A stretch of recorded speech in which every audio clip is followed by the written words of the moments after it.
గౌరవనీయులు శ్రీ పవన్ కళ్యాణ్ గారికి, అదేవిధంగా పిఎస్సి చైర్మన్ శ్రీ నారాయణ మనోహర్ గారికి, మరొక పిఎస్సి మెంబర్ శ్రీ నాగబాబు గారికి, జనసేన పార్టీ విజయవాడలో ఉండేటువంటి నాయకులకి, వీర మహిళలకి, అదేవిధంగా జన సైనికులకి అందరికీ కూడా నా హృదయపూర్వక నూతన సంవత్సర శుభాకాంక్షలు తెలియజేస్తున్నా.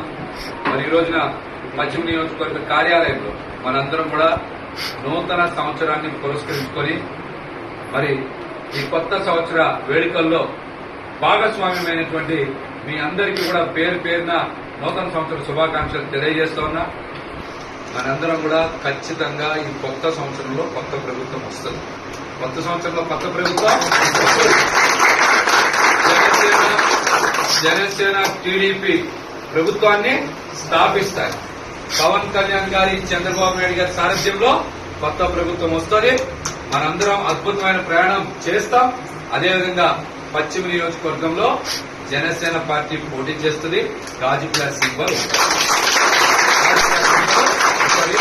అన్ని అంశాలు కూడా పార్టీ రాష్ట్ర నాయకత్వం మాట్లాడతారు, ఖచ్చితంగా మాట్లాడతారు.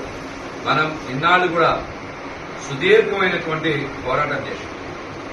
4 సంవత్సరాల 8 నెలల పాటు పోరాటం చేయడం అంటే సామాన్య విషయం కాదు. ప్రతిపక్షం బలమైన పోరాటం చేశాం. మనం ఇంకా కష్టపడాల్సింది ఒక 70-80 రోజులు మాత్రమే. బాగా కష్టపడాల్సింది 70-80 రోజులు మాత్రమే.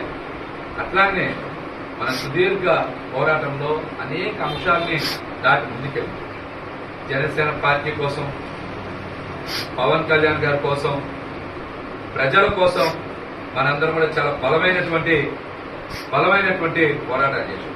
మన ఎక్కడ కూడా వ్యక్తిగత స్వార్థం, ఎంతసేపు జనసేన పార్టీ బాగుండాలి, పవన్ కళ్యాణ్ గారు ఉన్నతంగా ఎదగాలి, అదేవిధంగా ప్రజల సమస్యల్లో మనం నిలబడ్డాం. ఇన్నాళ్ళు కూడా నిలబడబట్టే మనకి ప్రజల హృదయాల్లో స్థానం వచ్చింది.